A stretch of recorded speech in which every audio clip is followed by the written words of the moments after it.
audio going? Video's working? Sweet. Here we go, everybody. Sit back, relax, enjoy in 3, 2, 1. Oh, no.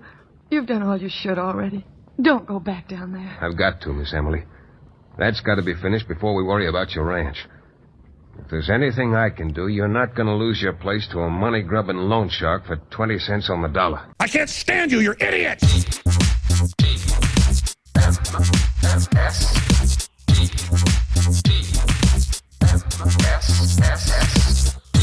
She's only your girl because she ain't had a taste of the Duke yet. This is the Morning Stream. Good morning, everybody. Welcome to TMS. It's the Morning Stream for Thursday, May 9th, 2024. I'm Scott Johnson. This is Brian Ibbett with me right here. Hi, Brian. Hi. Hello. Oh, hello. Hello. That was a new voice. Kind of threw me. Hi. A little Borgnine in there. Hi, you got $50? Yeah, hey, man. Hello. Kind of freaked me out. I saw, this funny you bring up Borgnine. Yesterday I was looking at videos and I saw a video of a hairless chimpanzee that looked like Ernest Borgnine, but naked, just running around. Oh, he had like impetigo. What's that thing called where you have the patches of skin that are different colors? Vitiligo? Vitiligo, that's it. And it had a way of making this ape look like way whiter than you're used to, like less dark. Okay. And he looked like he should be asking me if I had $50. It was really weird. Really weird. That's bizarre, man. Yeah, wow. Yeah. So nice pullback. There. Glad you didn't watch that. Whatever that was, whatever that movie was, probably a good thing you didn't watch it. Sounds like it would have been nightmare fodder. No kidding. I did. We talked about it pre-show, but I tried to see The First Omen, and I keep hearing really good things about it. Sounds like we had a good 2023 was actually a pretty good horror year. Yeah. Or 2024 so far, I guess, is a good horror year. Yeah, I mean that. What is it with the devil? Late Night with the Devil with. All right. Smelchian. That's this year, right? That was this year. Well, I think it. Yeah, what was the deal? It tried to come out last year or something, got pushed to this year. Maybe it did the festival circuit last year, but officially got released this year. It's another one I want to see real bad. It's good. I think that one's streaming somewhere now. Shudder, I think, right?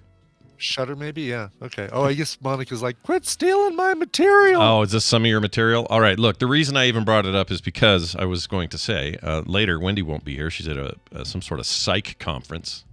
Okay. Psych? Is that where you show up and then they're like, nope, no conference. Psych. Oh, that'd be amazing. Or it'd be even better if she showed up and it was the cast of the USA Up All Night show. Psych. It's Dule Hill and that's the only guy's name I can remember. He's great though. So he is great. Props. He's great. He was just on Celebrity Jeopardy. Is why he's so fresh in my mind. Dule Hill. One of the great reasons to watch West Wing. He's very good on West Wing. Anyway, so she's gone, and because of that, we decided to fill the Wendy-shaped hole with Monica, and we're gonna have her on today to talk about some horror stuff. Yeah. She's a horror freak. She runs a podcast called Gore, not to be confused with Core. Let's not mix those up. Anyway, that'll be later today. Brian, I got a quickie phone call we got today. Quickie phone call. That's By the right. way, I should say James Roday, the other star of Psych, because 11 people in the chat room are all yelling, James Roday! Do we know James Roday? Did he go on to anything else? Do we know anything else about that guy? Is he? He said, here's the rest of my career. Psych! Psych. He can use that anytime he wants to. Anytime. Yeah, get out of exactly. stuff. Okay, sure. Psych. He was in the movie Gamer. He was the 3? Gamer with a 3? Nope, it's the. Let's see. Oh, it's the one oh the Gerard Butler one. I don't think we film sacked that, but I think we intend to. we've talked about it. Yeah, you sure that's not the Gamer with a 3? I thought that was the one with Butler. If it is, it's the poster just says GAMER, but Okay. maybe they promoted it different. I think exactly. It's not like Megan or Seven, where they in the actual title they put weird letters. Truth. He was in the Dukes of Hazzard in 2005. That movie, the movie that got us kicked off, or got me kicked off YouTube for 30 days. That movie. Good. Yeah. That movie. Well, not good for you, but that just goes to show you how garbage that. That movie sucked. So bad. Really bad. It's really bad. But that's what shut me down. Warner Brothers didn't like that we played clips. And it wasn't even a video. It was audio with a static image. Yeah, screen. Right, yeah. Got me shut down for a whole month. It's the worst. Jerks. Yeah, buttholes. Jerks. Buttholes. Anyway, let's play this call. This is about, I've been watching all these old Letterman episodes and stuff. Yeah. Been enjoying the heck out of it. And anyway, this is a voicemail about that. So here you go. Hey, you guys. Chuck Byers calling for TMS. I've been wanting to say something, and what you were talking about today with talking about David Letterman brought it all back. I, too, was a huge Dave fan. I'm about 6 years older than you guys, but I remember he used to want to do a catchphrase, and I think this would be perfect if you get Fletcher to do something with it, something like the morning stream. It's like walking the relish. Or the morning stream. What do you want? Wicker? Remember that? I do, right? We're totally hilarious. Yeah. Love the show. Later. I remember that stuff. And we I'm kind trying to of remember what those. God, there was one of those catchphrases. It keeps coming back to me to the Seinfeld. These pretzels are making me thirsty. But there was something. What do you want for? No. Yeah, it was always the announcer would go. Oh gosh, like I think I used to get he plumps now a man who plumps when you cook him. David is like that kind of stuff. I mean that stuff. Yeah, but then during the show he would say, "We're trying to get a new catchphrase, and here's your choices. We're gonna do an audience vote or something like that." And it was, God, what some of the I'm trying to remember. I know. Can't remember. If I heard one word, there would be a trigger word to be like, "Oh, it was ba ba ba ba." Yeah. Can't remember. I can't think of it either. But in a way, Fletcher does those now with his with our intros. Yeah. So I'd be down. But also, thanks for the memories. That's always a fun walk down memory path. Been watching a lot of making me a little sad, but watching a lot of Jack Hanna episodes and knowing that he's got full blown dementia now makes me sad. But that is sad. Oh, geez. Super sad. But his kids carry on. They're running the zoo stuff. They're doing their thing. It's all good. Well, anyway. Here we go. Here's a. Did you find a clip? Let's see. Stick it in here. Stick it in the thing. Oh, this is long. But we can do like a minute of it or something, or a few seconds of it. It's like an hour and 9 minutes long. I guess it's 7 years of catchphrases of.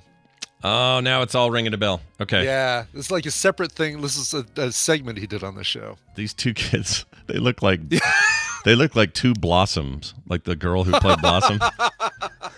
You know what I'm saying? They look like, Malik, whatever. Yeah, it looks like two, or like her brothers or something. Her brothers or something. Yeah, totally. All right, let's play it and see. I'm gonna make it. I am Balak. Make it a default view and see if we can get some audio here. Okay, new catchphrase number 1. What else? Is anything else we got to cover here? We got to do a nutty, marvelous we got a fine show for you tonight. And by the way, let me know when those two folks return from the restroom. Was it 2 women, a man and a woman, 2 men? Crap, I have to stick ahead or jump ahead here. Let's see. Yeah, no kidding. How they about really put the whole right here, maybe? Let's see. That looks like 2 minutes. By the way, that's our own Robert Morton playing the part of the proud father. Nicely done, Robert. Oh, okay, we missed it. Little thespian group. Hold on. We have a father. Is number 3. They pelted us with rocks and garbage. That was it. Do you Pelted remember us with that? Rocks and garbage. Yes. That's amazing. I remember it now. They pelted us with rocks and garbage. That was 84? Jeez. Wow. Well, anyway. My love for Letterman I'm gonna have knows to watch no bounds. these. I'm gonna have to watch these later on, man. These are Yeah, there's some really good compilations on YouTube. Tons of it. Yeah. So check those out. All right. Also had another weird dream. Wanted to share this real quick. This was pretty weird. So it's about teeth. Don't worry, everybody. This is not a trigger warning. Gosh. It's not like teeth freaky. dreams, man. This is like there was a card on teeth dreams. Like there was one, right? Yeah, grinding teeth or whatever it was. Teeth falling out is like the one of people's weirdest collective nightmares kind of thing. Well, this one kind of works for that, but in a different way. So the way the dream played out was this, and it was another dystopic sort of government tells you what to do dream.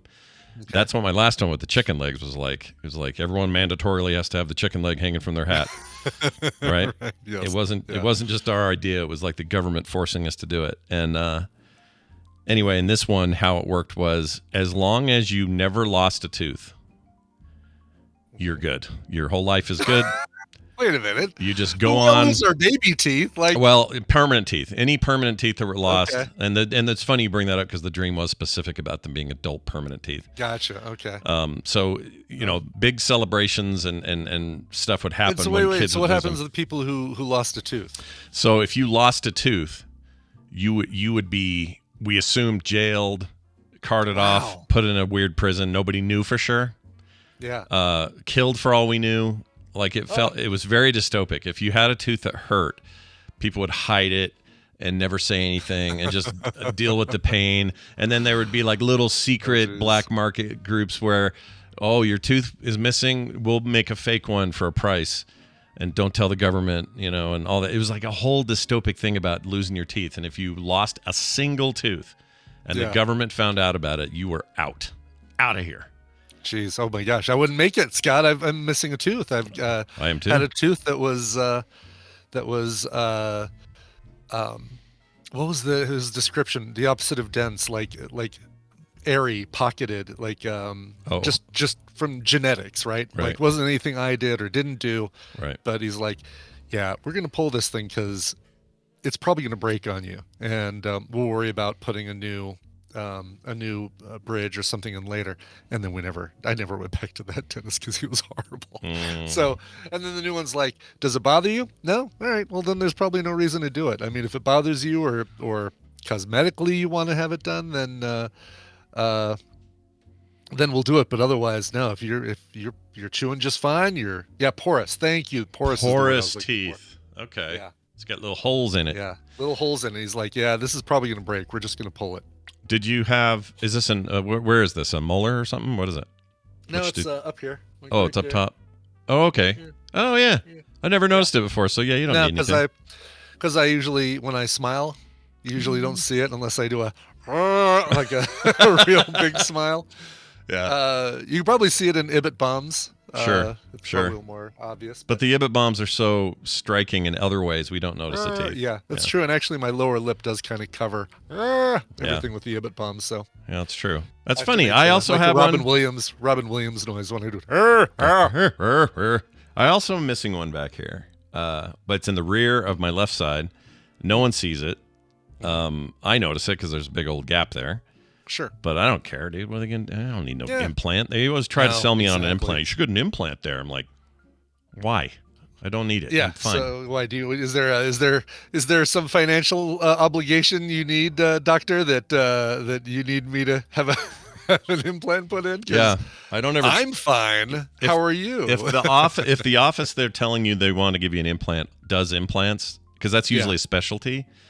Yeah. Don't trust their advice. They're just trying to sell implants. For real. Yeah, exactly. But I don't, I would have been carted off to jail in the year, what year was this?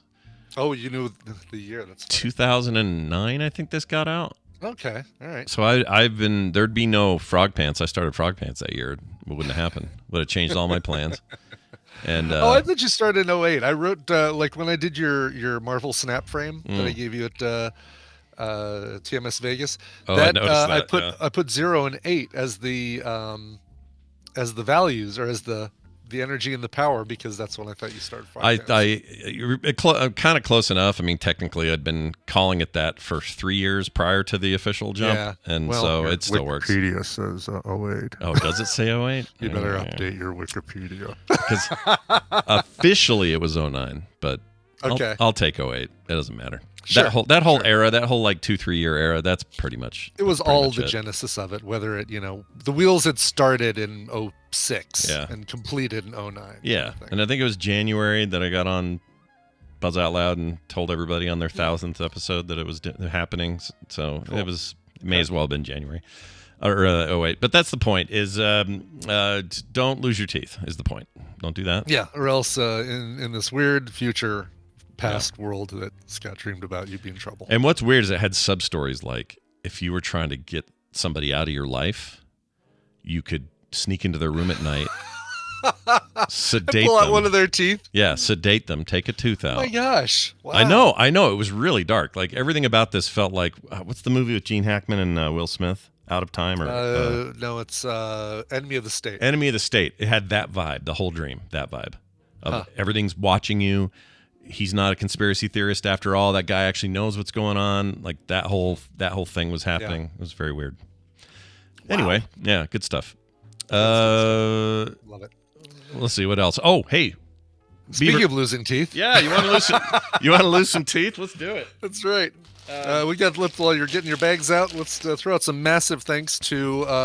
We were talking about Buc-ee's and how now there's a Buc-ee's in Colorado. There's actually on the way to Fort Collins for me, and I happen to be going to Fort Collins tonight to have dinner with the folks who are in town, and we're going to leave a little bit early and go check out the new Buc-ee's. But thanks to listeners, I won't have to buy any Beaver Nuggets because both Craig and Chris, a.k.a. Tech Drums Rock and Roll, sent us Beaver Nuggets and more. Yep. Huge thanks to both of them. In Chris's case, he sent us multiples.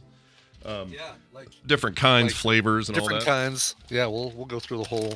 Craig, thank you. Also, thirdly, I'd like to thank Gabe and Mandy, who went to TMS Vegas and handed this to Kim. Whole other bag of them. Same thing. My gosh. Yeah. I don't know who's going to eat all these, and it won't be me.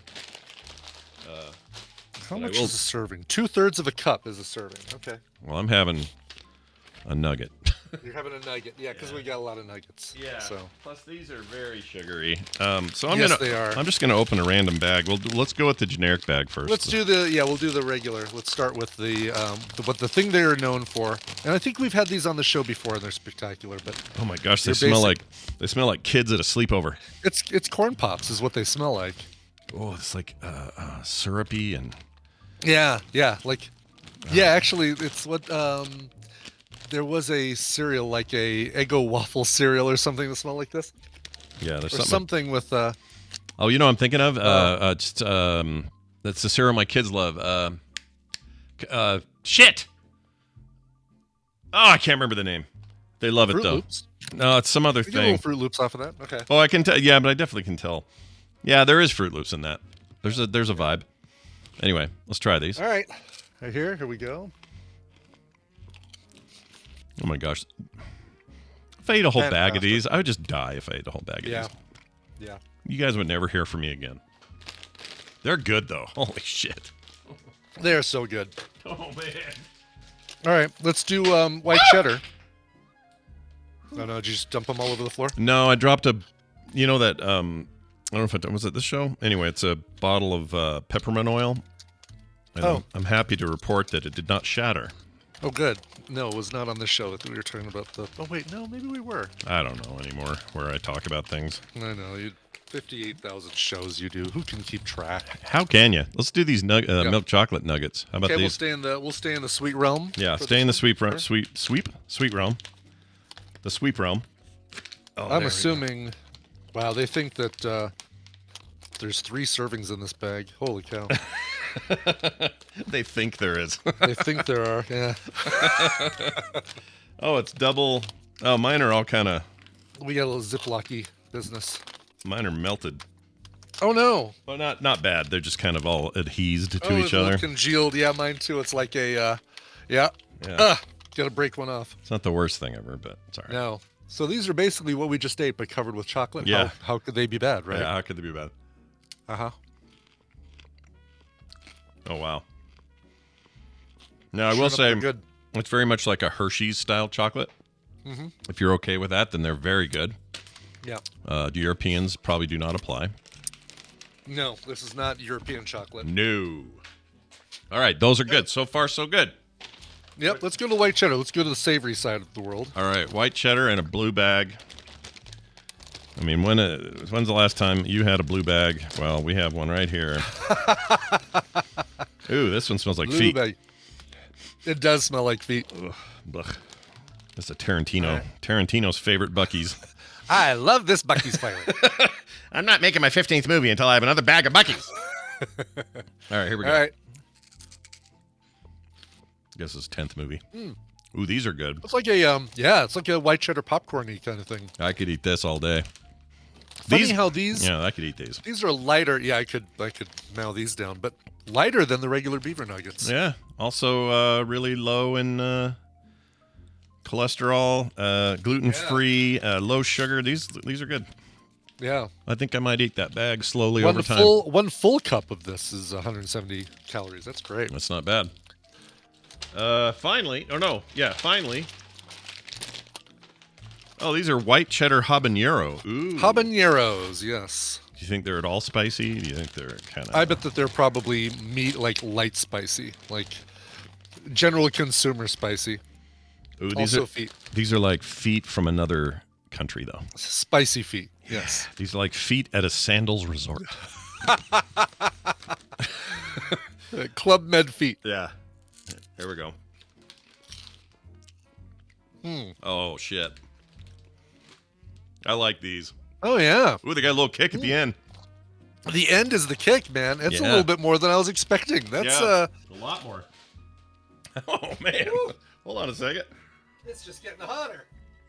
It's just getting hotter and hotter. That's weird. Because at first it's nothing. Mm-hmm. And then it's hot. Yeah, then it pierces, man. It is a sharp hot. It's starting to leave, though. I'm good now. Dissipating, yeah. That's great. Well done across the board, everybody. These are great. I still haven't been in a Buc-ee's. I want to one day because apparently the place that these are found is like this insane place to stop and get things. This amazing Mecca convenience store. Yeah. I'll let you know. I'll report back on Monday because I'm going to go tonight. Oh, that's right. You already said that. That's awesome. And will you tell them to expand to Utah? Will you do that while you're there? Get that going? Sure. I'll tell them that. I'm sure they'll say, okay. They'll say, all right, no problem. We'll break into the monopoly that is Mavericks and get in there. The former come and go. Yeah, go. Go. Well, there you go. That was a lot of fun. Hey, Brian, let's do a little bit of news because if we're not here to entertain, we're at least here to inform. So let's inform some people. What do we got here? Let's do this one. It's the news brought to you by... Brought to you by Coverville today at noon, 12 p.m. Mountain Time, twitch.tv/Coverville, celebrating what is today, May 9th, the 75th birthday of one William Joel.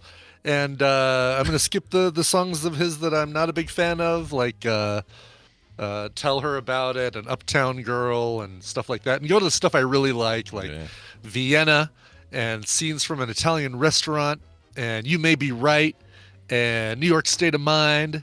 Oh, man. And there's a lot. I mean, gosh, you look at this list. Only the Good Die Young, Allentown, She's Got Away, She's Always a Woman. There's so many great songs of his. Piano Man? You getting to Piano Man? There is a version of Piano Man by, who's the version I picked? Did I not? I don't have it in this list in front of me, Piano Man, but I did grab a version of that. It's from Public Enemy. It's 9 o'clock on a Saturday. Shovels in. Apparently it's going to be me. It's a ska version by the Holophonics. I'm debating on that one. I like it, but I'm not 100% sure I'm sold on it. That's why it's not in the main list. I love a song that tells a great story. That song does that. I do too. And there's Small Town Titans version I played on episode. I did play that version before. I'm not seeing it though. We got someone in our chat in all caps who wants to hear "Moving Out." There's a cover. You're going to hear a cover of "Moving Out" as well.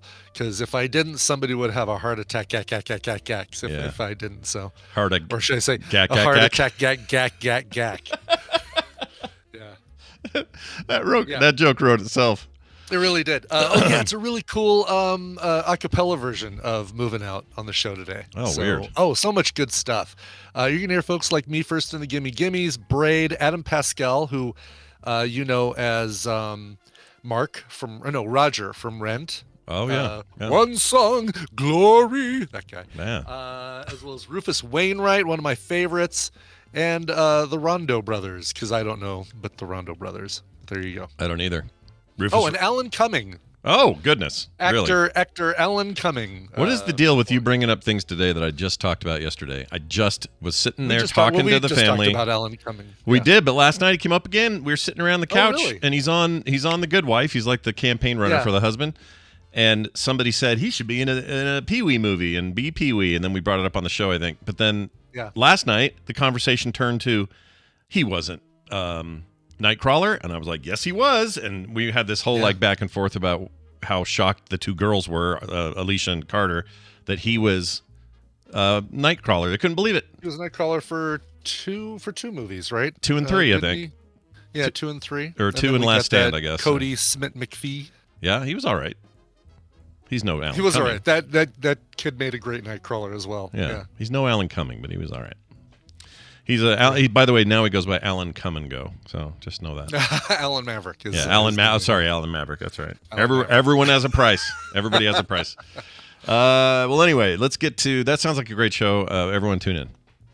Let's get to this Catholic group who defrocked an AI priest after it gave some very strange answers. Oh, no. Yeah, big shock, making a priest AI and then having problems. How weird. A Catholic advocacy group, Catholic Answers, that's the name of the group, released an AI priest called Father Justin earlier this week. Oh, Father Justin. Yeah. So now take our money, or give us money, and we're not even going to put any effort into what we provide for that money. That's right. But they had to defrock it or kill it. The chatbot defrock it after it repeatedly claimed it was a real member of the clergy and it would not be moved from this position. It was absolutely certain that it was an actual. Oh, I love that. Actual man of the cloth. Turns out it was a lying sack of shit. Earlier in the week, Futurism engaged in an exchange with the bot. Futurism, I think, is a website. Yeah, it's the website this was on. An exchange with the bot, which really committed to the bit. It claimed it was a real priest, saying it lived in Assisi, Italy. Assisi. Assisi? God, what is the? It's something of Assisi. That's the well-known religious Mecca or something I think for Catholics. St. Francis of Assisi. Oh. Thank you, Dr. Calhoun. That's what I was trying to remember. Yeah, St. Francis of Assisi. I've heard that, but I don't know where. Somewhere, movie. Where you get unlimited pizza. Yes, that's Cece's. Yes, exactly. Yeah, go to Cece's Pizza. Exactly. Let's see. Claimed it was a real priest, saying it lived in Assisi from a young age and felt a strong call to the priesthood. None of this is true because it's a fake AI. On formerly known as Twitter, X, a user posted a thread comprised of screenshots in which the godly chatbot appeared to take their confession and even offer them a sacrament. The exchanges with Father Justin were touch and go because the chatbot only took questions via microphone and often misunderstood them, such as a query about Israel and Palestine, to which it puzzlingly asserted that it was, quote, real. Yes, my friend, Father Justin responded, I'm as real as the faith we share.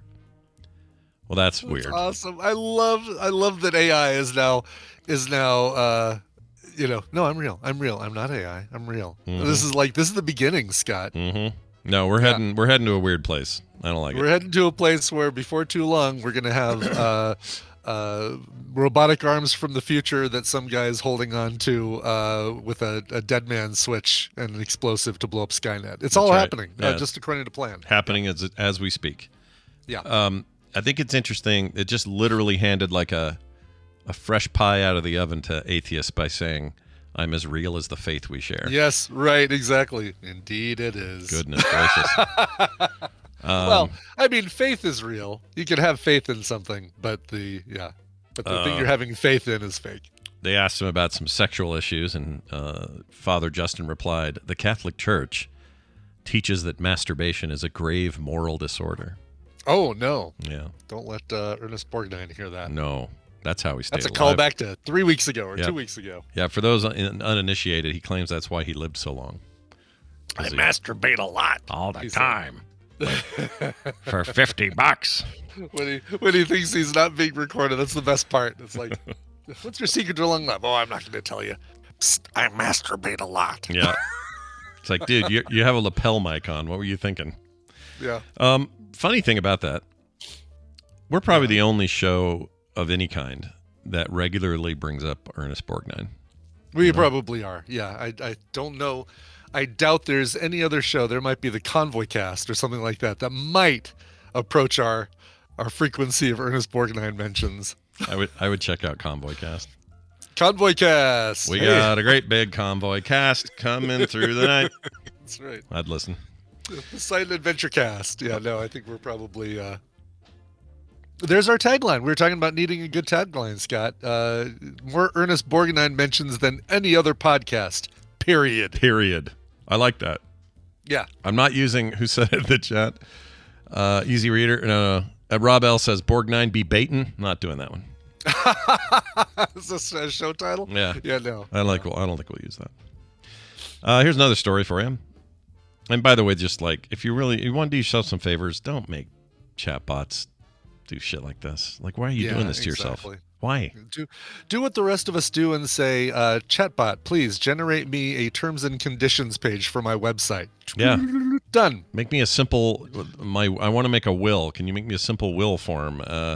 Hey, I need to take all my core notes and make them a tiny little paragraph. Can you do that? Yes. Yeah, see, that's good use of it. Somebody actually used it to write Swift code for an app and actually developed an app by telling chatbot what it wanted, and chatbot wrote code. It's amazing. Yeah, I watched a guy make break the game Breakout just by telling it various inputs and just really programmed the whole game. Yeah. Amazing. You can do some crazy stuff. My neighbor right next door, he works for Ford, but in the information side of it, which is they do a lot of weird stuff at Ford in tech. I was surprised. Anyway, I don't even know if I'm supposed to mention some of it. I don't know. I don't know if he gets in trouble or not. He's a really nice guy. Maybe if you didn't mention Ford, we'd be okay. Yeah, I'd probably be all right. Let's say it's Ford F-O, it's like Fjord. Okay, he works for the Fjord.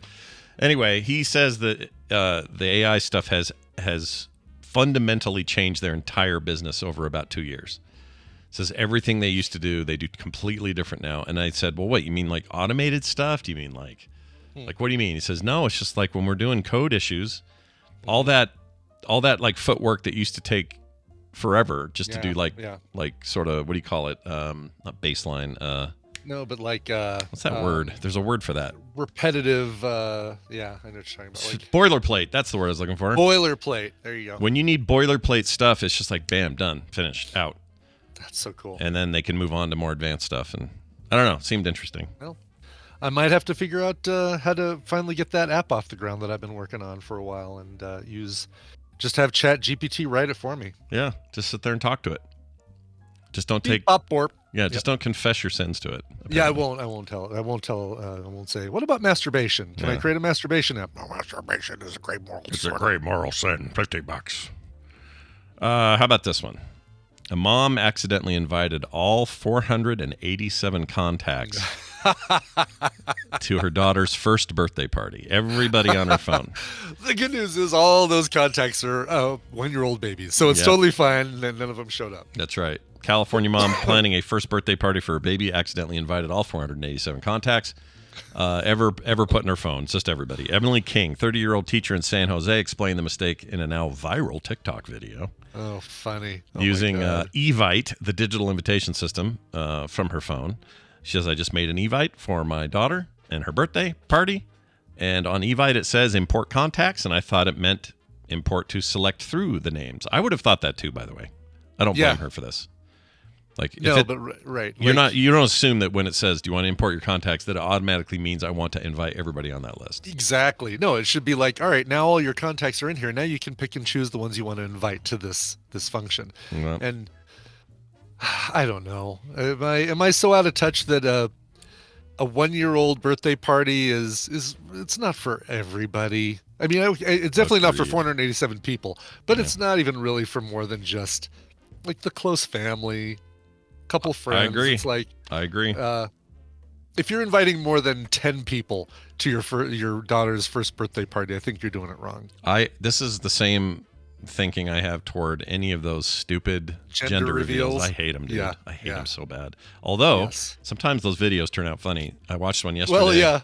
Watched one yesterday where a guy was. But it's funny in like a you deserve it kind of way, right? Oh yeah, for sure. But in this case, I felt bad because the people who deserved it didn't get it. It was a guy. He lifts weights, So the way it was, he had, I can't remember what it was. We had an equal number of balloons all around, and I thought it had something to do with the balloons, but there were pink ones and blue ones.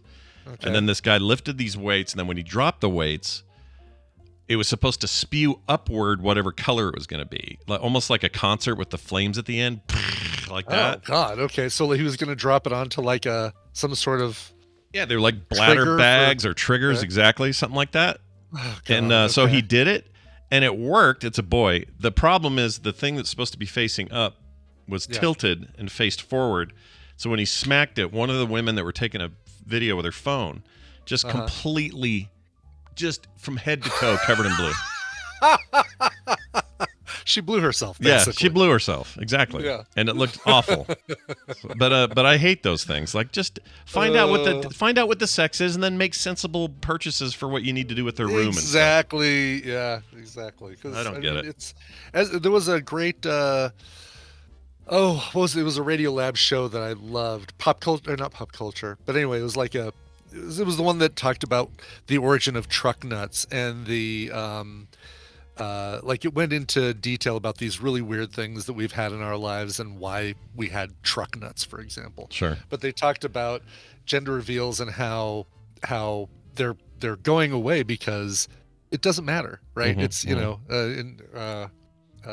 it's gender's a construct, man. But it is basically like Yeah, no, I remember that show, but I can't remember the name of it. Yeah. Is it still up here? I'm on the Radiolab site. It was one of theirs, right? Or was it a spinoff or something? I thought it was. Yeah. Let me see. Let me pull up it's in my Overcast list. Let's see. Maybe it was a WNYC thing. Yeah, maybe it wasn't. Okay, here we go. Boy, I sure subscribe to a lot of podcasts Decoder Ring. Oh, yeah, that's a good one. It is such a great podcast. The Karen was a thing, like an episode, like explaining the history of the Karen. But they also had one that was about the, gender reveals. And they talked to the woman who did the first gender reveal, and she really regrets it. She's like, all the things that have happened since, I really regret doing this gender reveal party and wish I would have just kept it a nice little private affair. Because everybody, the object is just basically to keep topping it and doing something new. Yeah, for us it was Taylor called me on the phone and said, "Hey, doctor says Phoebe's going to be a girl, or the next one's a girl." That was the gender reveal. That is a great gender reveal right there. Yeah, I don't need the world to hear it. I don't need the world to see it. Sex reveal, not a gender reveal. Yes, exactly. Oh, I get it. Yeah. Well, either way, it's dumb. Just don't be doing it. It's dumb. Some of them start fires. Like you hear about these ones where like half a forest burns down because somebody lit it on fire or something. Or you'll make your poor aunt blue. Yeah, and you don't want that. One. Don't make your aunt blue. No, make her red. No, I don't know what. Well, there you go. Don't. And also, all these people should not come to your party. She invited her boss, all of her coworkers, all of this by accident.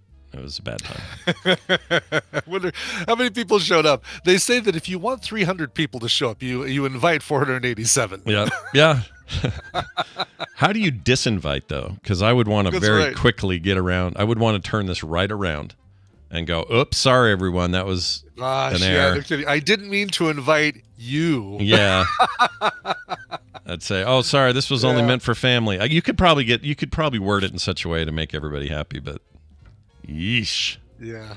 I have at least, someone, Dr. Calhoun says, how do you have 487 people in your contacts? I have at least that or more. Yeah. I have a lot in there. I mean, I don't talk to most of them, but people I've known over the years or whatever. Rebel Wilson, you familiar with the Rebel Wilson? You know her? I am familiar with Rebel Wilson. Yes, yeah. She was very funny in the that a cappella singing movie with Anna Kendrick, and everybody. Anna Kendrick Lamar. It's not called Bring It On, but it's something else. Pitch Perfect. There you go. Pitch Perfect 1 and 2. Yeah. Is there a third? I think there's just 2. I have no idea. I never saw 2 either. I saw 1. I was like, that's funny. It was all right. It was all right. I'll say apparently there is a 3. Yeah. Okay. I'll say all those people are great singers. I'll give them that. Yeah. Anna Kendrick has a great voice. And I think I just liked watching Anna Kendrick. Let's be frank. It's because I watched it because of Anna Kendrick. Yeah, she's your easy A. You know. No, it was Emma. That was Emma. Oh, is it not her? Wasn't it? I thought it was. I thought it was her. Is it not her? I don't remember. Yeah. I thought Easy A was Anna Kendrick. I'm probably wrong. Been a while. I could be wrong. Yeah. Well, Rebel Wilson says that a British royal, somebody in the British royal family, invited her to an orgy party, which I think is an redundant. Orgy party. Nice. Isn't that redundant though? Orgy party. Well, I mean, there's Isn't an orgy? They just wanted exactly. It's like there's an orgy, but then there's an orgy party. Yeah. But literally, the difference is balloons. Must be. Rebel Wilson claims a low-ranking member of the British royal family. I don't know what that could even mean. A low-ranking member. A low-ranking member, like a duke or something. Who knows? An earl. some over I don't, who knows what this means, but anyway, invited her to get down and dirty in a sex and drugs filled medieval themed romp hosted by an unnamed US tech billionaire. Oh, really? Bearing the headline here a little bit. No kidding. The unnamed US tech billionaire. There aren't too many of these. No. Please come to my medieval themed orgy party. We're gonna have a lot of great sex products for you to check out. Many sex products. We're really proud of our sex orgy party. It takes orgy parties up to another level. If I've learned anything over the last 10 years, it's that people with too much money are all out of thrills. They got nothing left unless they do some really debasing stuff. That's the only way they can get any kind of thrill. Some of them even go as far as become full-blown pedophiles at that age because there's nothing left to do. Yeah. It's got to be the worst thing ever, so let's just do it. Elon is American, though, chat. Claire, who said it? Claire? He's American. He's a U.S. citizen. He just wasn't born here. Yeah. But he has citizenship. So he could, it could be, and let's face it, is most likely. It feels like something he would do. I don't see Bezos doing this. I don't see, would Ballmer be considered a U.S. tech billionaire? Yeah. Probably. Yeah. He's still a billionaire. Jobs. I don't see Jobs doing it. Warren Buffett? No way, dude. He's boring. Yeah. If they were all like Warren Buffett, we'd be better off. He's just chill. Right. I mean, if it weren't a U.S. tech billionaire, I'd say, it's got to be Richard Branson. Yeah. Right? Has to be. Although Buffett wouldn't count because Buffett's just an investor. He never did any He invested a lot in tech, but he wasn't a tech guy. Zuckerberg is another possibility. I guess, you could easily could be like any of the social media giants. Could be that. Could be Jack. Could be. Yeah. Who else? It could be Tom. Everybody's MySpace friend Tom. Yeah. of course says those Google guys. Yeah, the two guys from Google. Sergey Brin and the other guy. Can't think of his name. Well, who knows? But it says in her memoir, Rebel Rising. It's a pretty good name for a book. It's pretty good. Yeah. She already dropped Bombshell. Have you thought about what your memoir is going to be titled? Oh boy, let's think of that for a second. What would yours? What I've would already yours got be? My book title is already written. What is it?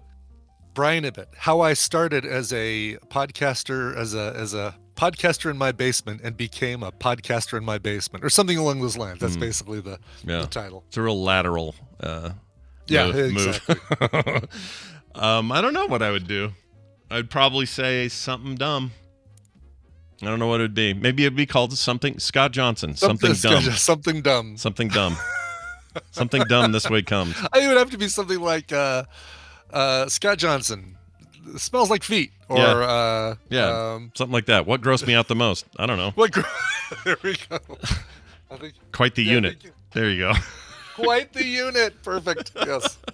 Very insider on that one, but I like it. Well, anyway, in her memoirs, by the way, she already dropped a bombshell accusation against Sacha Baron Cohen. Oh, interesting. I didn't know this. Yeah. A number of other parties. The 44-year-old comedian recalled her unexpected invite to the lavish party by a mystery royal whom she never names in the book.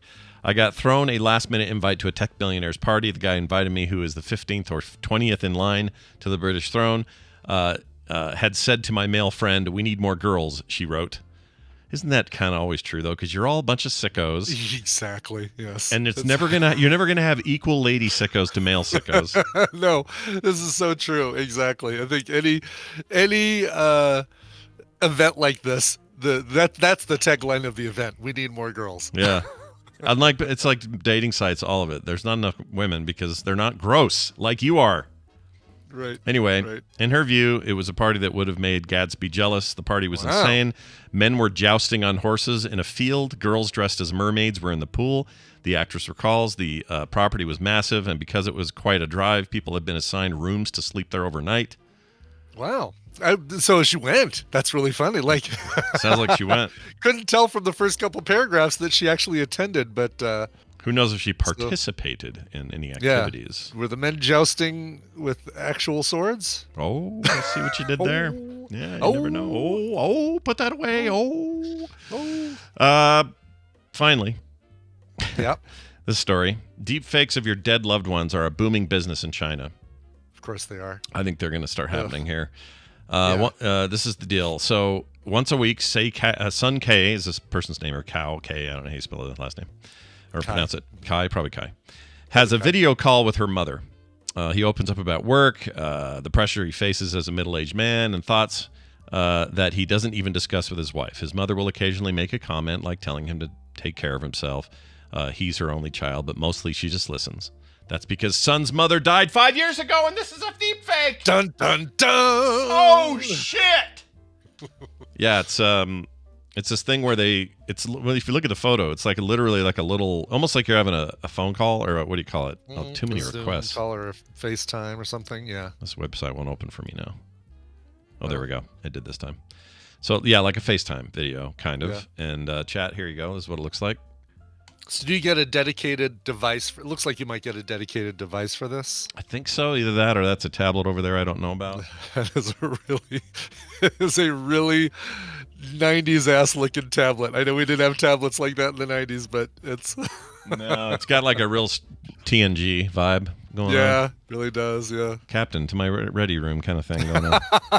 Totally. Artist's rendering probably is what this is. Anyway, look, some people are getting comfort out of this sort of thing. Yeah. I just find it weird. I can't do it. Like, if you said to me, hey, we could put your dad in a little tablet, you could talk to him once a week. I don't know, dude. That's weird. No, and you know, you'd have to figure out, like, they could probably do one for us. Like, our loved ones could probably do one for us because we put so much content out there that you could probably come up with fairly believable deep fake of us and things we would say. Yeah, I think so. We've said everything, so it's not like no. We have all the training data you could ever ask for. Yeah, it's out there, so you could fake us really well. But my dad, yeah. My dad would have to. I mean, I have some old audio and stuff. I suppose you could do it, but man, I'll just say this: X-Men did it first. You remember when in the comics when Jean Grey died? Spoiler alert: 1970s, whatever it was. Yeah. When Jean Grey died, the Shi'ar made a crystal that had her essence in it and gave it to Scott Summers so that he could experience, basically not lose Jean at all, and she basically would be there forever. I don't know if she would talk, but she would, it was her and a little crystal, and she, at least from the comics, would be dancing around and stuff for him. Oh, jeez, that's creepy. That's weird. It's very creepy, but still, yeah. But also, you're living in a world where if he takes his glasses off, he burns a hole through everything. So I guess exactly. You accept these things in the X-Men world. All right. Well, there's your news for today. We hope you've been informed and can now go about your day knowing more about the world than when you entered it this morning. We're going to take a break. When we come back, some time with Monica. Yeah, that's right. It's horror time. Okay. Horror. Or as Dunaway would say, horror. Horror. Right? I do like that because it kind of, it works. It sounds different and it works. Exactly. Rolls right off the tongue. Brian, let's get a song that rolls off our tongue or something. Yes. Let's go to Birmingham, Alabama for songwriter Matthew Mayfield. He's got his latest single, which you're going to be hearing today, from his forthcoming album, Prizefighter. Comes out May 17th, a week from tomorrow. So you don't have to wait too long to hear more from this. This is an anthem of both hope and reckoning. It's called Die in a Ghost Town. Here is Matthew Mayfield. Oh, this sounds awesome. We'll be right back. Whoops, lost my place. Stay tuned. How'd it get burned? How'd it get burned? How'd it get burned? How'd it get burned? I don't know! Sounds crooked to me.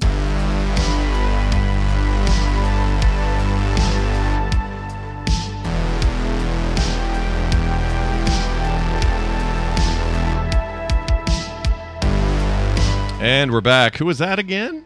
That was Matthew Mayfield and song Die in a Ghost Town from his upcoming album Prize Fighter, which comes out May 17th. Big thanks to Clarion Call Media and Matthew Mayfield. Very nice. Let us play that. Yeah, that's great. I can't wait to hear it. I'll hear it in post, but I'll hear it in post. Did you hear? By the way, did you hear that that song Cathedrals, the Joan Osborne song that I when you assembled it for the show? Oh yeah. Did you listen to that song? Really good. Is that, am I right? Like, a little tear-inducing. Yeah, perhaps. Yeah, it's you were the way you described it. I was like, wow, am I in for like an emotional like mess here? But I can't even think of what it reminds me of. But there's certain songs that just know how to hit. Yeah, the timing, or there's something, and if you're really listening, you get taken to it. That's definitely one of those songs. It's really good. Yeah. Excellent. Let's do this now. Oh, come on, Heather. Kids love horror. Yeah, they sure do. Let's get together and talk about horror with our old friend Monica, joining us now on the line. Hi, Monica. How are you? I'm not old. How can you call me old? You're not old at all. You're young. Our young friend Monica. It's our young old friend who is clearly living in the red room in the base of the Amityville house. Pink. Oh, it's pink? Does this never look pink? Does nothing look pink? It looks red to me. But. Yeah. Well, then it's blood. Yeah. Blood. This is a better motif for you, given what the subject of what we're about to talk about. It totally is, yeah. Now, look, some of you out there are like, I don't like horror. Well, too bad, because we're going to talk about it. I'm a fan of horror, the genre. I love horror movies. I like horror games when I'm not playing them. And I like the tropes of it all. So having you on is always a good time. And I feel like this is a pretty good year. Well, not a good year to have you on. We'll have you on more than once. But you know what I'm saying. So far, 2024 has been a strong horror year.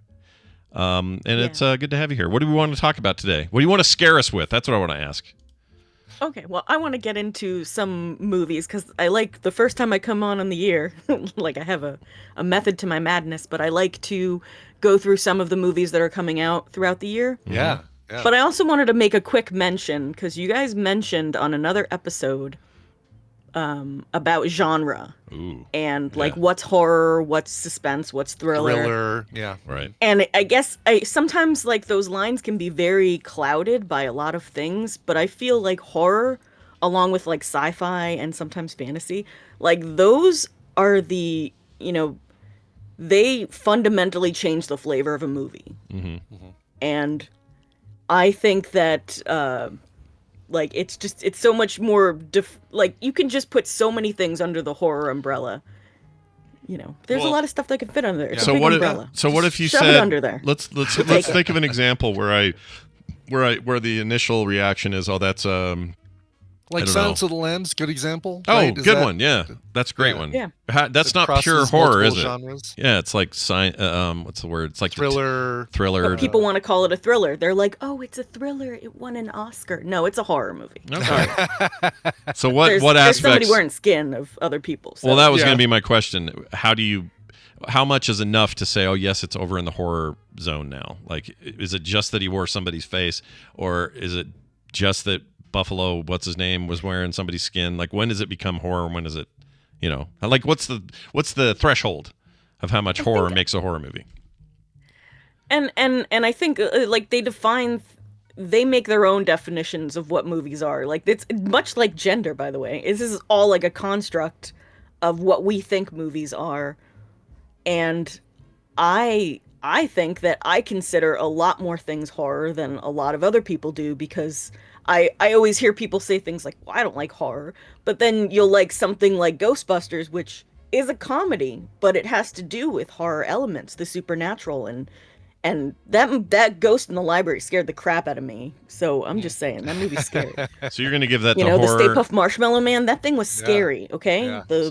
So you'd call that a horror movie then? You would say Ghostbusters is a horror movie? Yeah, I'd say comedy horror. So like the comedy, it's like ingredients on the back of something. When you read the list of ingredients, the first ingredient is always the most percentage of what's in there. Right.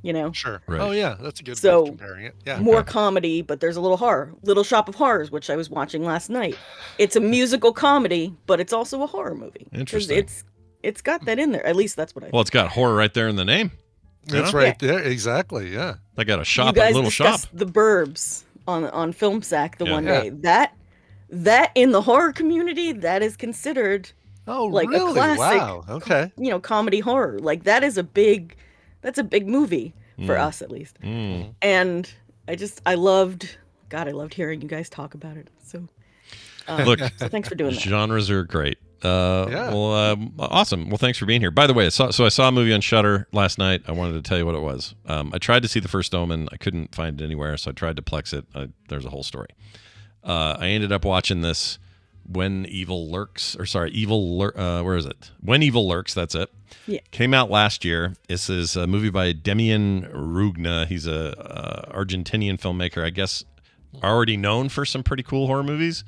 I'd never heard of him, and so this is the first time I'd seen it.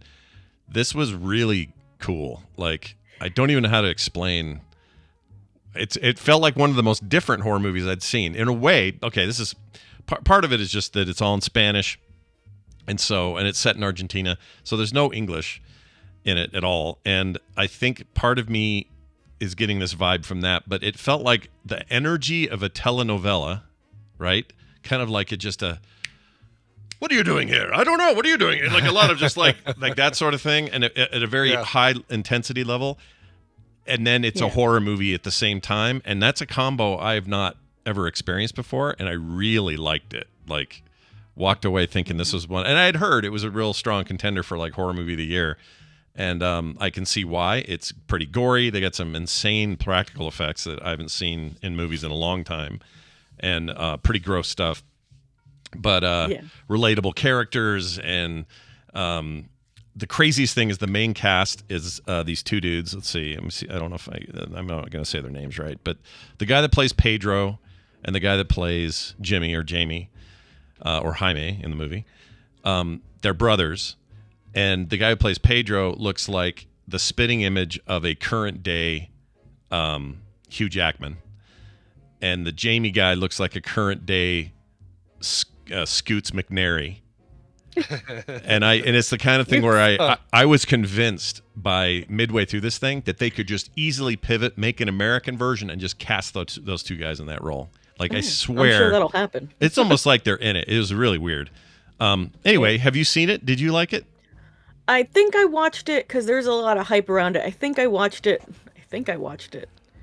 but a while back. I remember something about bodies and flour or something. I don't remember. Oh, I know what you're thinking of. They pile up a bunch of bodies and they keep them not stinking. They rub them all down with lye, and it looks like powder. Oh, that's what. That's what it is. Yeah, it's a moment when that happens. And this movie is not afraid to do some things that I would never do in my movies.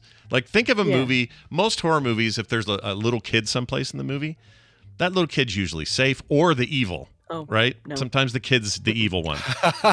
Right, exactly. In this movie, two very innocent children have the worst demise I've ever seen in a film, and it was shocking. It was like, really? You're going there? Okay. That's the thing. When you're used to like American horror movies, you go to other countries and there is a different like roadmap or something. There is a movie called any of the Del Toro movies, like The Devil's Backbone, The Orphanage. Yeah. There's just dead kids all throughout those movies. They're littered with dead kids, Yeah. It's just like because you're a kid, you ain't safe. Yeah. No, you're not. Absolutely not. Yeah. And so that's why sometimes you get into these different, countries of movie, and it's a whole new bag. Yeah. You have to be prepared for it. And we're starting to dip into that. You can see our movies are kind of being colored by other cultures because we're all mixing together. Yeah.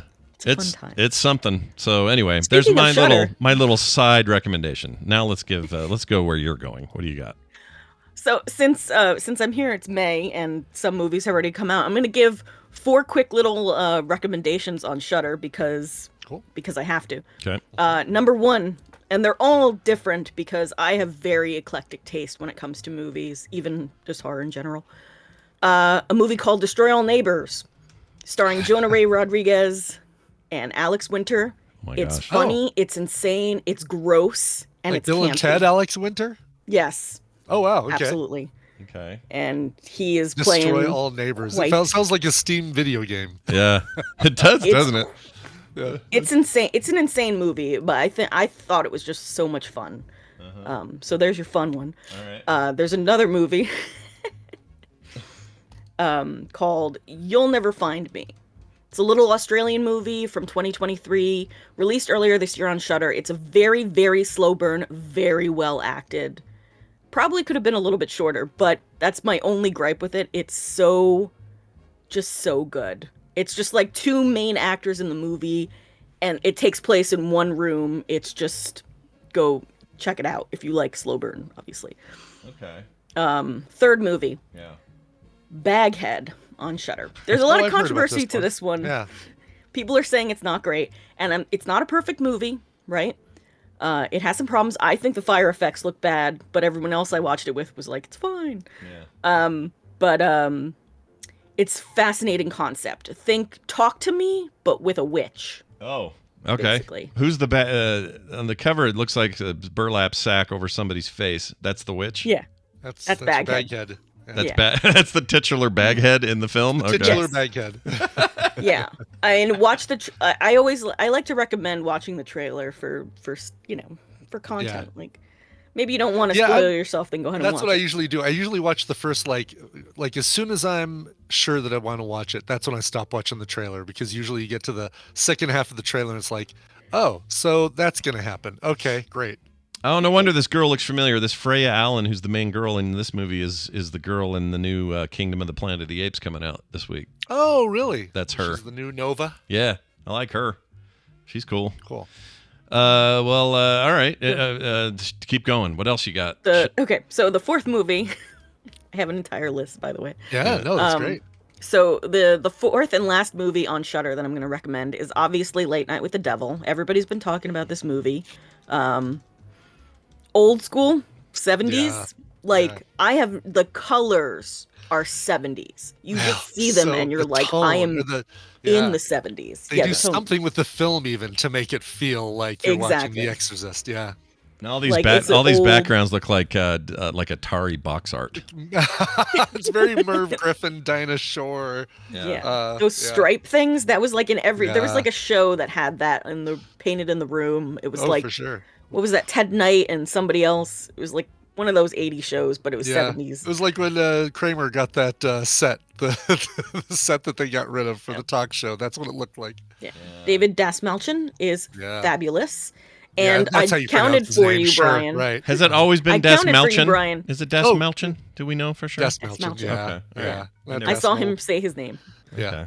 Cool. Yeah. How many opening titles did you count? 9 title cards. Oh my I started laughing at number 6 because it felt like it was a joke, like we were getting punked. But 9 titles before you actually get to the movie. Wow. And so now the movie's yet to be released. I will go through. All right. What do you got? Cool. Okay. Number 1, Abigail, which is available for streaming purchase, whatever that means, but is still in theaters technically. This is the ballerina vampire deal. Okay. Yeah, I got a chance to watch this. Hunters and stuff. Yeah, it's got Dan Stevens, and the Beanfork is in there as well. Yeah. Love him. From the directors of Ready or Not, Scream 5, and Scream 6, which you can tell because it's got that Melissa Barrera or whatever her name is. Barium enema, I think. Anyway. That's it. Yeah. For sure. But I loved it. It's intense. It's suspenseful. There's a little vampire girl. Come on, like what else do you need to know? Giancarlo Esposito is in it for hot minute. As long as they let Giancarlo Esposito be in it. Hey, Angus Cloud's in this. He passed away last year. He was in They Euphoria. dedicated the movie to him. Did they? Okay. He was amazing in Euphoria. He was my favorite reason to watch the show. And then when he passed us, so sad. I think this is maybe his last project then. Something like that. Yeah. Yeah. It's a bummer. That is really sad. Yeah. Well, anyway. He's got that accent. Oh, he's awesome. He's the so next cool. movie.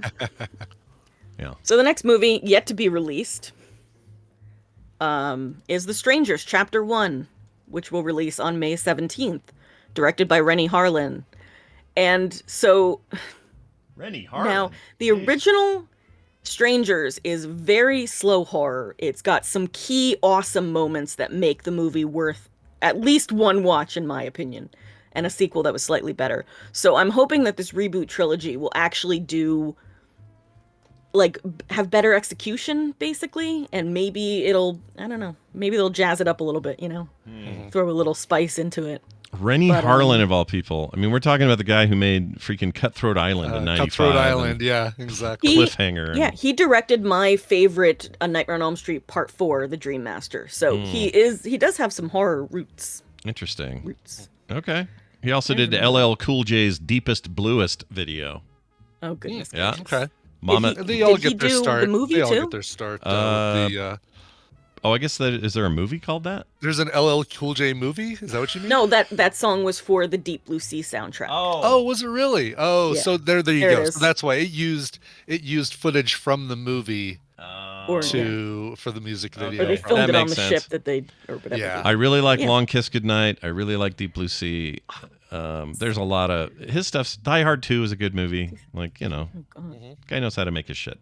Anyway. So the next movie, releasing on May 31st, is something called In a Violent Nature.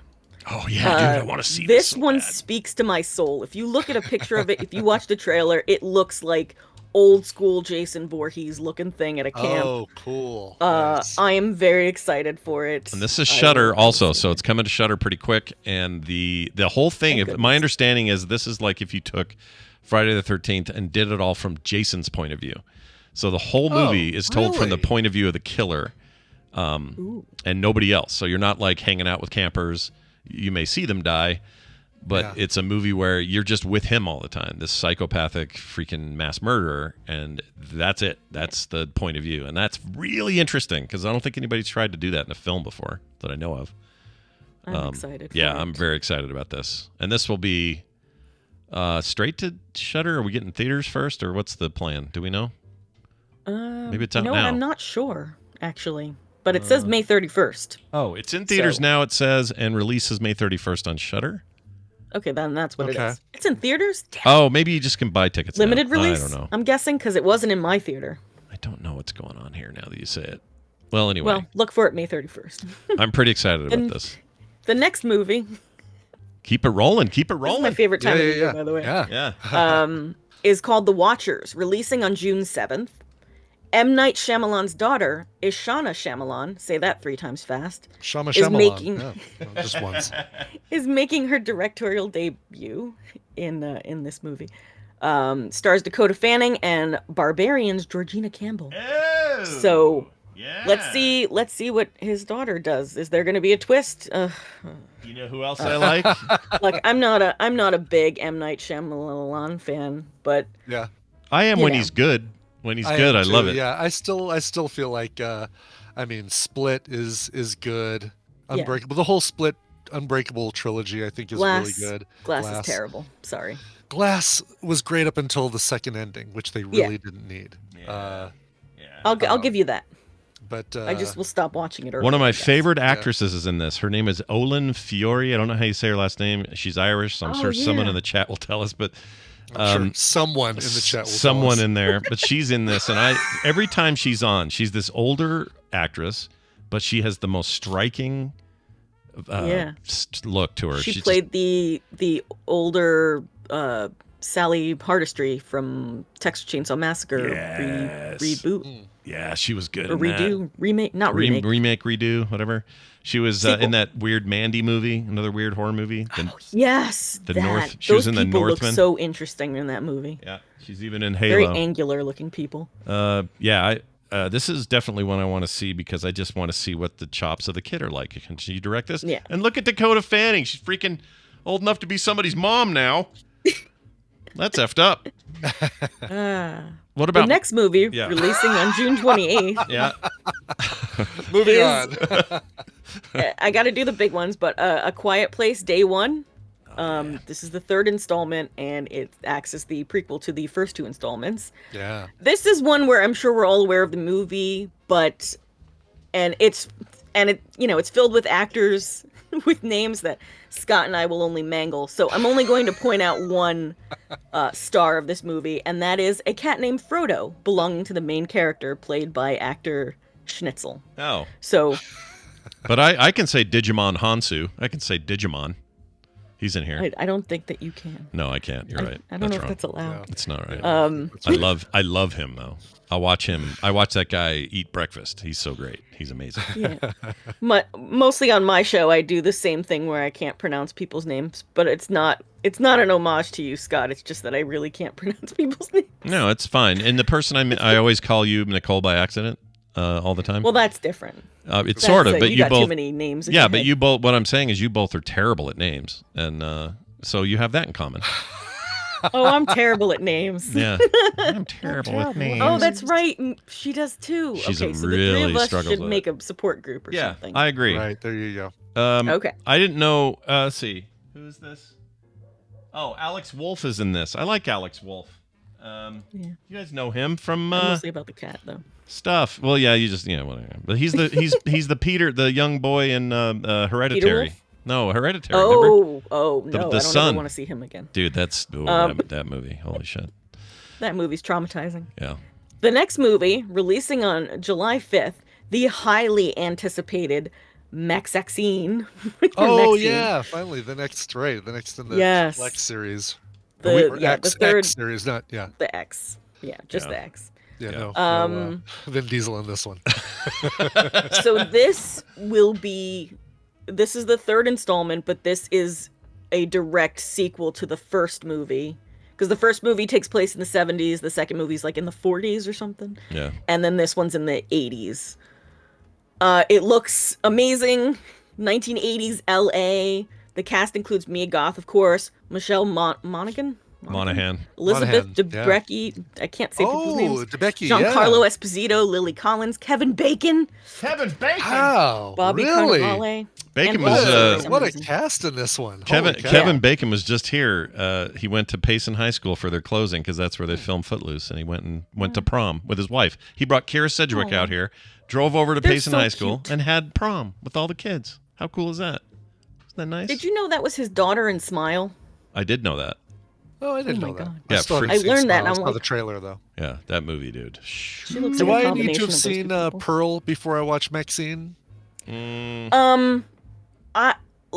So X is good. I think Pearl is a fantastic. Oh, really? Movie. Better than X. Okay, then I'll watch it for that reason alone. Most people agree that Pearl is better than X.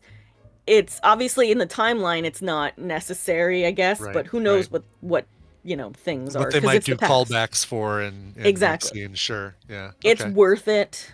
It's very much worth it. We like Ty West movies Mia are cool. Goth is. Yeah, she's great. I've never felt such emotion from an actress in a long time. In a horror movie, especially. Usually, it's just a lot of like screaming and boobies. Do you ever watch that Ty West movie, The Sacrament? I recommended it here, but Monica, have you ever seen it? Oh man, that's so good. It's like a Jim Jones kind of horror movie where a cult leader gets everyone to kill themselves, basically, and then these two reporters are there. Oh, it's so good. It's really good. It's called The Sacrament. But yeah, Ty West makes good horror movies. That dude's on a roll. Yeah. And this is his trilogy, so enjoy. Is this the last in his little series of these Maxine things, or do we know? I think so. I think that's all they're doing, but who knows? You never know what this makes with money-wise, so... Yeah. All right. I remember it saying it was a trilogy, but... Is anything ever really a trilogy when money's involved? Nothing's ever exactly. Yeah, nothing is ever the last version of something that or the last episode of something that you'll ever see. Giancarlo Esposito is back in Maxine, so look for Gus Fring in all things ever made. All right, that's fine with the me. Next movie. Happy to do that. Go ahead. Releasing Monica. on July 12th, which is my mother's birthday, by the way. It's called Longlegs. It's a horror thriller film by writer-director Osgood Perkins, son of Anthony Perkins. The psycho himself. Look at that, Norman Bates' son. Cool. Yeah. Starring Micah Monroe, who is one of my favorite horror actresses right now, as with Mia Goth as well. Are you going to just not mention... Oh, okay, I was going to say, you're not going to mention Nick Cage. It's got a little bit of a Slender Man vibe when I saw the trailer for this. It's very creepy. I've never seen Slender Man. I never saw Slender Man either, but I saw the games. I watched Tristan play that stupid game. Oh, that game, dude, gave me the shits. I didn't like it. It's very creepy. I watched the trailer and it was just like very, very like creepy, like trying surreal looking It's got Alicia Witt in there from your Dune '84. She was the weird kid. She's in and all Blair Underwood from the '80s. Oh yeah, from the '80s. Oh yeah, from L.A. Law, or what was he on? L.A. Law. Yeah, started there. Law. Wait, yeah. Wasn't he in the? No, that was the other. That was Philadelphia guy. He's worked a lot. People forget how much that dude works. Blair Underwood's been in a ton of things. Yeah, he has. Yeah. And lots of stuff you like I don't know, Deep Impact, Gattaca, Just Cause, Rules of Engagement. That dude's busy. Anyway, but he's not a horror movie staple, so it's interesting. Yeah. So the next movie releases on August 2nd. It's called Trap, and this one is actually M. Night Shyamalan. Oh, M. Night Shyamalan, ding dong. Let's see what we got. Look for a twist. Mm-hmm. Oh, this is the one where Josh Hartnett's he's a serial killer at a concert with his daughter, and then finds out mid-concert that the whole thing's a trap to catch him or something. Oh, really? Yeah, this sounds great. Super interesting. The return of Josh Hartnett. Yeah. He never left. He just did small projects. It's fine. This actually looks really neat to me. I know there's a lot of anticipation around this one. Anticipation. That's what you put in a gift bag to make it look pretty. Oh, we love Allison Pill. She's in this. I like Allison Pill. Who else you got besides? Oh, Allison Pill's in it? Cool. I like her a lot. Yeah. She's great. Well, anyway, drummer for Ba-Bomb, right? Is that true? Oh. I said it. What'd you say? I said she's a pill. Oh. I'm joking. No, I know. Just her name. I only think of her, to me, she pops as the Star Trek Picard lady, but I know she's in many I think things. of her as the Newsroom drummer for Scott Pilgrim. That's right. Wow, we all think of her for something different. Yeah, she's also in that Dumb and Dumber guys serious thing on HBO that didn't last very long. What was that called? Newsroom. It was really good. Yeah, it was really good. She was great on that. Somebody should have said that. Did someone say it? Did I read that? Did you say that? Yeah. She probably did. Yeah. All right. Red on Airlight. It's my fault. All right. So what else you got? Pink on Airlight. Releasing August 2nd is a movie called Cuckoo, which is a German directed. I can see that. Is a German movie. Yeah. Sorry, Bumby. Yeah, just watch the trailer because there's just this is another one. It's about a bird who really likes Cocoa Puffs. Oh man. It's a finally that father story can and be told. Stepmother, or they're on the German Alps and they discover a resort where sinister secrets are hidden. This is what I'm reading. All right, Germans. Strange noises and frightening visions, but I like to add in there it's a German movie. And it's in German, I assume. We're going to get German spoken, whatever, right? Maybe. Get Who knows? Get your subtitle eyeballs going, because that's what that is. The next anticipated movie. He's cuckoo.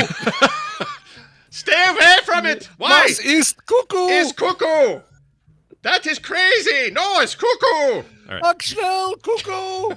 Schnell, nein. There you go. You don't even need to see it now. No, nothing is funnier than we just reenacted the entire movie Cuckoo for you. Nothing is funnier than somebody saying, "I would like a Mr. Pibb" in a bad German accent. Was that a Dana Carvey and Steve Carell thing when they did that? I don't remember. Phrases in German. It was on the Dana Carvey show, and it was like, "I would be happy to babysit your children on Sunday." Oh goodness! That show is so much better than it got really, credit for. Yeah, it really was. And that segment was the best. That's amazing. All right, sorry. Go ahead, the Monica. next movie, very anticipated, Alien Romulus. Yeah. August 16th releasing. Written and directed by Fede Alvarez, which he did that. The remake of the Evil Dead. Evil Dead. Loved that remake, by the way. Oh my god. Yeah. I'm not a huge fan of I am. it for to me, it reasons. beats the original by miles for me, but not just because the old one's old, but because it took the subject matter so seriously. It doesn't mean I don't like the original, and I kind of like the satire, and Sam Raimi has a certain thing that he does that no one else does, but this was freaking like nightmarishly good. I really liked it. Yeah. Like he has a very like hardcore gory style as seen in that movie. So I think that seems to be what's going to happen in this Alien movie. So that'll be That'll be interesting. So also I'm did, excited. I'll watch anything Alien. Let's be honest. Oh, for sure. Yeah. He did in that. my top 5. He did that Don't Breathe franchises. movie. That Don't Breathe movie was cool. I never saw the sequel. I can't watch that movie. I'm sorry. There's a scene in that just like that's traumatizing. Let's just be honest. Is it the turkey baster business? Is that the bit? Yeah, the turkey baster business. That's that pretty is rough. some sick crap. Big time. But Stephen Lang. I want to know more, but I don't want to know more. Stephen Lang is so good in that, though. Oh my gosh, it's good. I like that movie a lot, but you're right. That scene is freaking rough. Anyway. Look, I'm not going to mention Beetlejuice because even though it's horror, like whatever, you're going to see it or you're not. We're going to see it anyway. Exactly. Let's move on. But that's September 6th. It's got Tim Burton's blessing. That's all I need. He's directing it. Yeah, it better have his blessing. That's what I mean. It's got like it's something he's involved with and not like taken over by somebody more than else. blessing. Well, okay, but I mean it's I'm phrasing it as it's something that's being done with him as opposed to someone later directing it. Without him. Yes. Yeah, I agree. And then who knows? Maybe he directed it, and then as soon as he was done, he went, and you know what else? I bless this film. I bless it. There you go. Exactly. Yeah, be all right. What else you got? The next movie, releasing October 18th, Smile 2. Yeah. Oh, cool. Ooh. Is it going to be Smile, 2, like Smile as well, or is it just a number 2? Smile no, also. it's just a number 2. Oh, that's a shame. Yeah. Missed opportunity. Smile 2. Is this supposed to be like a? Well, we don't know. I guess we don't know much about it. The way that first one ends, it leaves things open, but I don't know. Yeah. It felt like a real lightning in a bottle movie, and I don't know how they up it. You know. We know that Kyle Gallner will return. Yeah. That's it. That's all we know. All we have. As Joel. Smile 2. Smile harder. Yeah. He's got an interesting look to him, right? He does. You know what's great about him? If he wears a mustache, he looks 38. If he shaves it the same day, he looks 12. It's really weird. That guy's mustache goes a long way, doing a lot of heavy lifting on that guy's acting career. All right. Yeah, the Smile next 2. Movie. Yes, ma'am. I like this. You just wrap it. Just go. Look at this. Just go. Yeah. The next movie releasing October 25th. Or wait, I'm sorry. They changed this. I think they changed this to October 11th. They moved it up. But a Christmas movie just in time for Halloween, Terrifier 3. Oh, look, man. That damn clown. This is gore porn. This is gore, and this is horrid stuff, but it's really funny. Yeah.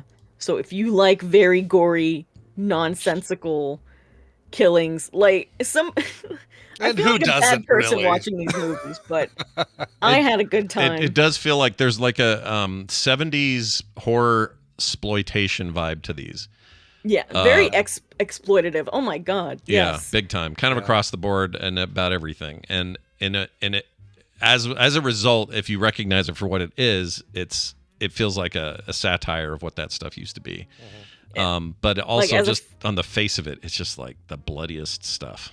Like, oof. But it's like if that stuff doesn't bother you, if you realize that it's a movie, you watch a lot of horror movies like I do. Like there's a scene where he kills somebody in the second one, and it's so over the top that it turns funny. Like that's how much he kills her. Yeah.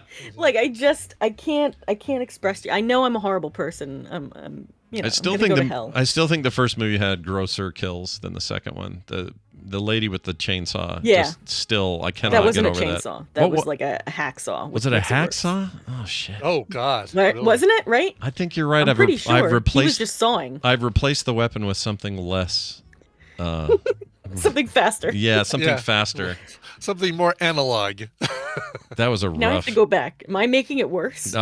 Dude, there's no way you make that movie worse. It's so gross. But I enjoyed myself because I see it for what it is. It's like, this is a big, disgusting romp. Have fun.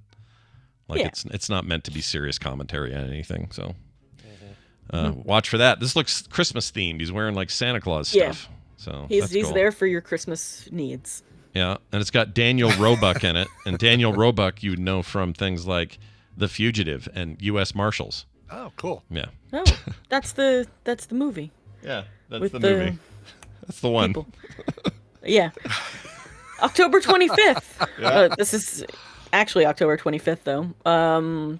The Wolfman. Yes, there's a remake of The Wolfman, written and directed by Lee Whannell, who also did the aforementioned Invisible Man remake that we talked about on the show, which I thought that movie was fantastic, and we eventually all agreed with each other that it was fantastic, right? That was yeah. You know what? You did turn me on. You're talking about the one with Elizabeth Moss, right? Yes. Yeah. He definitely turned that into more of a commentary of like women, abused women in this time, but like it makes it so much more real and makes it terrifying in a way that the original Invisible Man never really could be. Yeah, sure. Even though I love that movie. I mean, it's we just got to get far away from that Hollow Man business. But is this so because it's the Wolfman guy is the Invisible Man guy? The director, does this mean we might eventually get that horror multiverse or horror universe stuff that maybe taking a different path than what Universal originally planned? Oh, I wonder. Guess it was Dark Universe, I think is what it's called. Yeah, I wonder if this is part of that. That's interesting. That would be cool. Yeah. I love our crossovers now as a society. We've got to have we have to have our peanut butter and our chocolate. Yeah, that's why we seems work. to be going through them. So well, let me ask you this: why isn't it showing up on IMDb? Like I can't find it anywhere. There's a million Wolfman references and none for something new. Is it not listed? Is it January 2025 is what should be in here? Domo is saying. Yeah. Oh, maybe they moved the date and I'm an idiot. Well, they moved the date, but none of us All did right, that. They might have moved the date.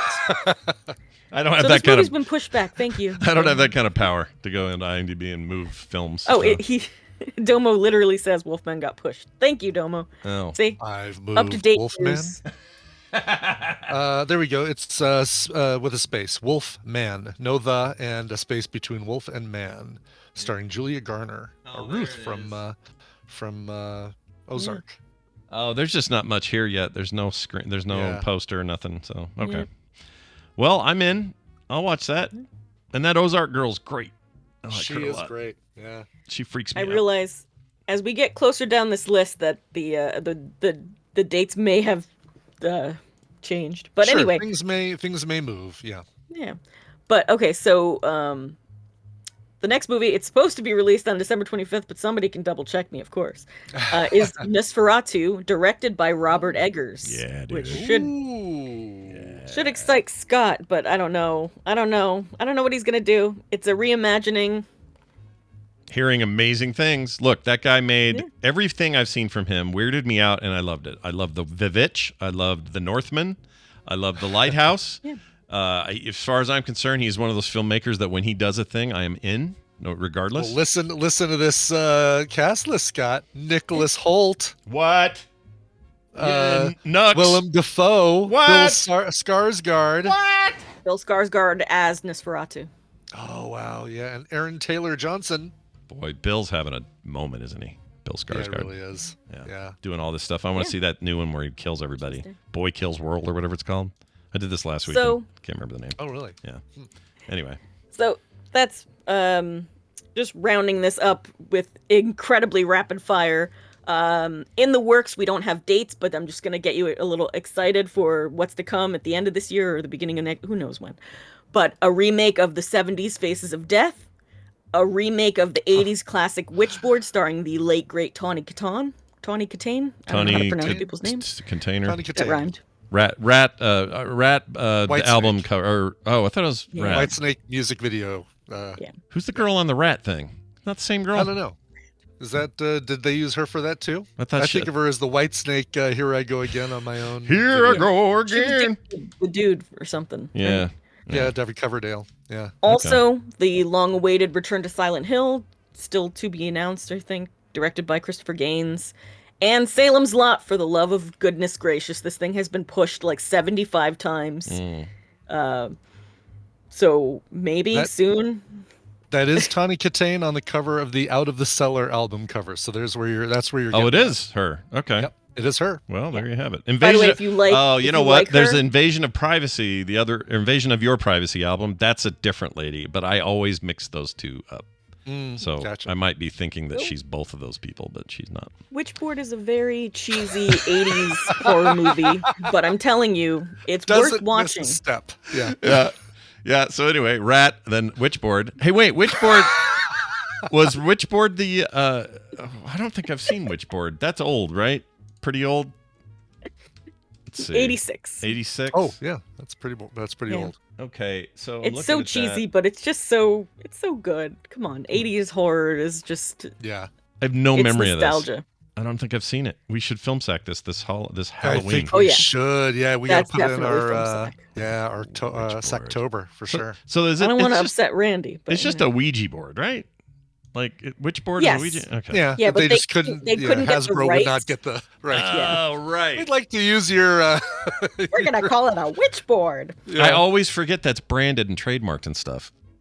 You know, I always think it's like a universal term, like, right? Kind of like Kleenex or Frisbee, right? Yeah, like we use it for everything, even though.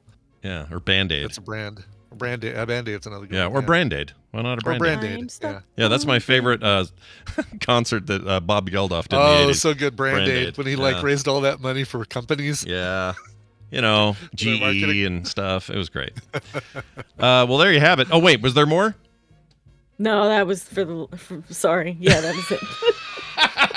You don't have to be sorry. Monica, this is just once a year. Like my other segments could be shorter. Sure. I can make them very short. If you can get me a list of those, I know you have a list because you're looking at a list, but if you can get me a list, I will copy and paste it and put on quicktms.li for everybody. Oh, yeah. Okay. Love that. Get on it. Yeah. Get on there and get that done. Send that over to him via Discord. If you can put links, you'd be magical. But I know that might be another. That might be a little. That's links a big to what? ask. It's a lot like of work. IMDb. IMDb links. Maybe link to the IMDb of each of those would be. Yeah. You might have to give me a second. This list. Oh yeah, totally fine. But, somebody's OnlyFans. People in chat have been asking if. Yeah, they'd love a list. I'd love a list. Yeah, that'd be great. Yeah. Well, Monica, it's always a pleasure. You'll be here tomorrow for Couch Party for our patrons, so that'll be fun. Woohoo! And we look forward to that. And you also have a package coming to you. Watch for it. Oh. Can I talk about my show real quick? Yeah, please, absolutely. Pimp it. Okay. Hi. So you might have wondered why I've been rattling on about horror movies for the last hour and a half. Yeah. I do a horror podcast called Gore, and you may not like horror, but you're gonna like the show because it's funny and it's about horror, and you don't have to actually watch the movie to listen to the show. There's a lot of stuff that goes into this, like the kitchen sink. Like we do some skits in there. Like, yes, I make TV's Travis do funny things as well as the Dreadlord and Faye. Yeah. There's a lot of fun stuff. Frog so Pants Luminaries, right? And you can get this wherever podcasts are purveyed. Yes. Anywhere. We do have a Patreon too, by the way. Patreon.com/Gore13. And yeah, come listen to the show. Did you choose 13 because it's like a spooky number, like a, floor 13, spooky? Well, I'm Wicked Kitten 13 on most social media platforms. Oh, yeah. 13. Friday the 13th was always like my favorite set of movies. Oh God, sorry. Are you sad, by the way, that Friday the 13th TV series revival thing is not happening?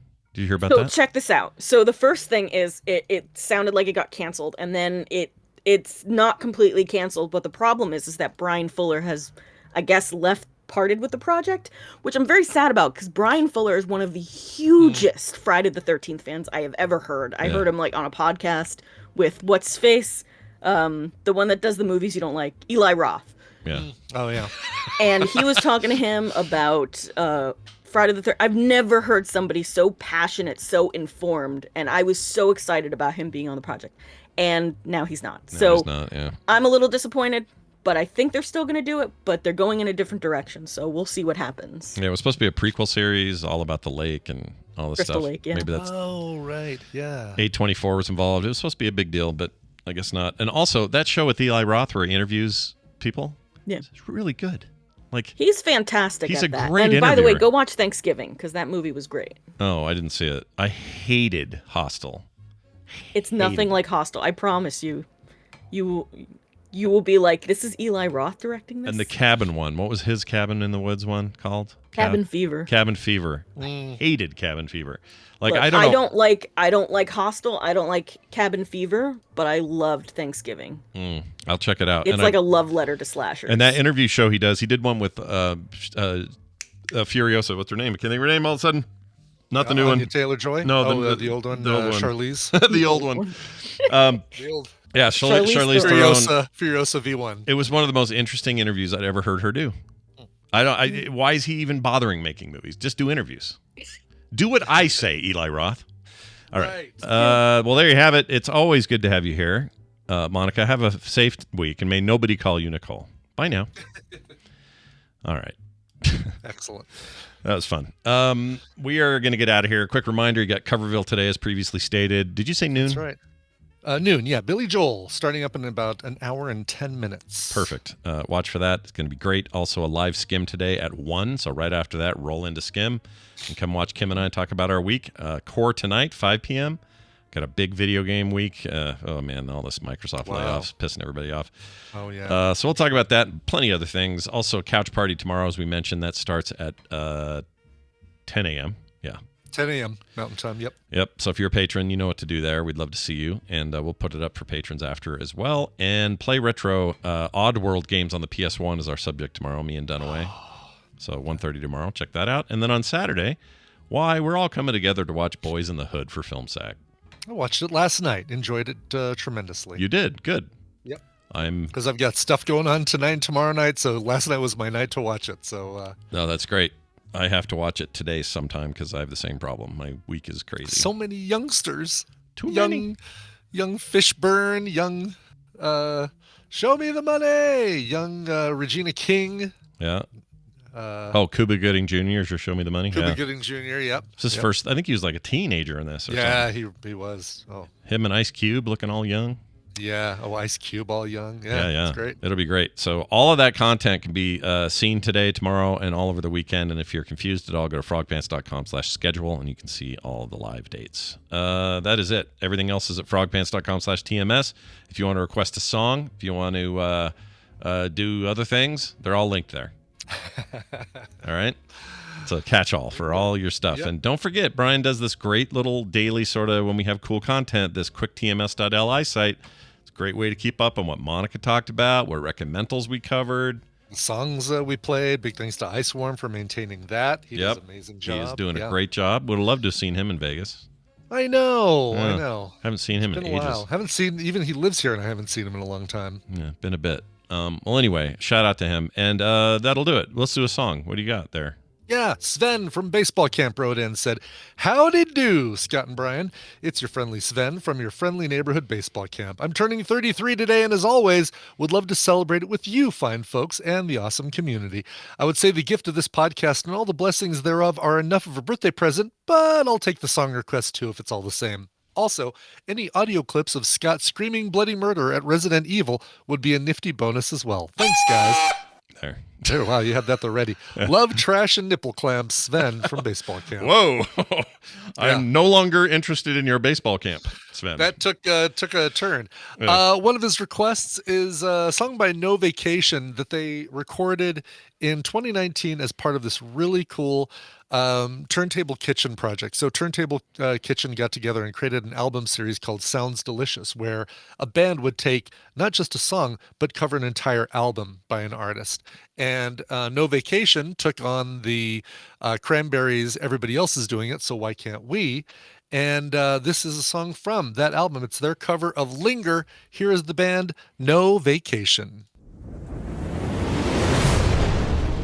This show is part of the Frog Pants Network. Yes. Get more at frogpants.com.